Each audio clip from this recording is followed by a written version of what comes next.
A Inquisição da Igreja Católica Romana foi uma das maiores desgraças que ocorreu na história da humanidade e se alastrou por toda a Europa. Em nome de Jesus Cristo, sacerdotes católicos montaram um esquema gigantesco para matar todos os hereges na Europa. A heresia era definida da forma como Roma quisesse definir.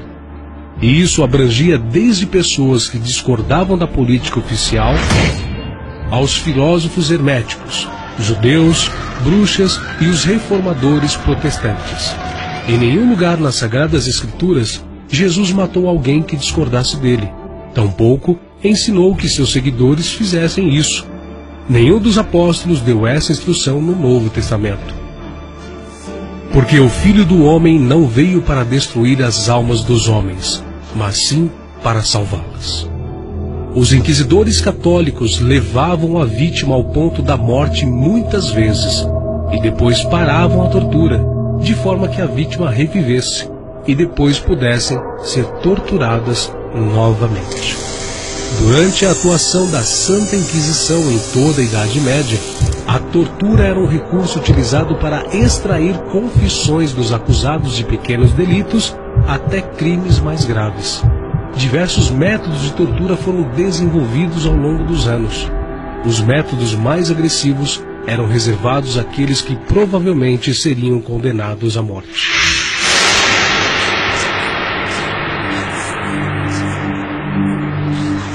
Pesquisando os instrumentos e formas de tortura empregados pela Inquisição, percebe-se que esses não diferiam em nada daqueles empregados contra os mártires da Roma pagã.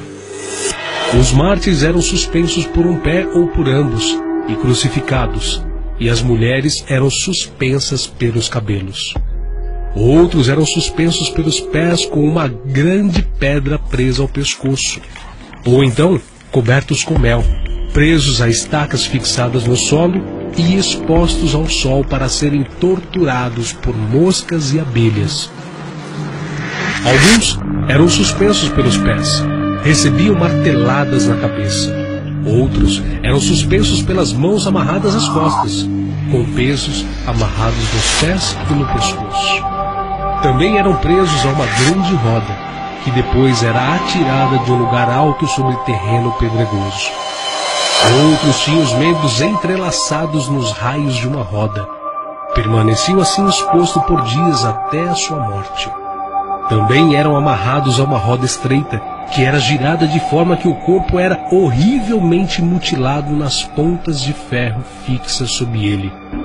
Eram colocados em uma talha, tracionada por força humana, estirados, esmagados numa prensa. Com as mãos amarradas às costas, eram içados por uma corda, depois soltos sobre pontas aguçadas. Eram açoitados e espancados, seja presos a estacas ou sobre aguçadas espigas de ferro. Outros eram apedrejados e também esmagados debaixo de enormes pedras. Torturados com garras de ferro, onde partes de seus corpos eram rasgados pelos ganchos. Ou então, pendurados de cabeça para baixo, tinham partes do corpo queimado com uma tocha. Eram lançados em caldeirões de óleo fervente ou fritos em uma enorme panela quente. Eram colocados sobre uma grelha de ferro e assados, ou dentro de um boi de bronze sobre o qual era acesa uma fogueira. Outros tinham os olhos e a boca queimados com fogo. Outros eram forçados a sentarem nu sobre uma cadeira de ferro incandescente. Também eram forçados a caminhar em cima de brasas, enquanto chumbo fundido ou outra substância corrosiva era derramado sobre suas cabeças. Lançados num buraco cheio de brasas, queimados em estacas, jogados dentro de uma fornalha. Uns eram apunhalados, outros tinham os membros amputados um por um até a morte. Decapitados com espadas ou machado, perfurados com uma lança. Outros eram usados como cobaias para alvo de arqueiros. Encerrados ao meio, golpeados na cabeça, braços e pés amputados. Traspassados com estacas pontiagudas, a barriga era aberta e as vísceras arrancadas. esfolados vivos. Uns eram presos pelas pernas aos topos de duas árvores vizinhas, curvadas, que eram soltas em seguida. Outros eram perfurados com espinhos debaixo das unhas dos pés e das mãos. Os mártires eram presos numa rede e expostos a touros selvagens, jogados ao chão, nus para serem devorados por cães ferozes, amarrados para serem dilacerados por animais, arremessados de lugares altos, presos em caixas de chumbo e atirados em um rio, ou costurados em um saco com uma víbora e lançados ao mar, pendurados pelo queixo ou pendurados com peso sobre os ombros, presos em roda onde eram rolados sobre pontas afiadas ou sobre uma fogueira acesa, estirados sobre um cavalete ao ponto de terem os braços e pernas deslocados, colocados em barcos em chamas e lançados ao mar.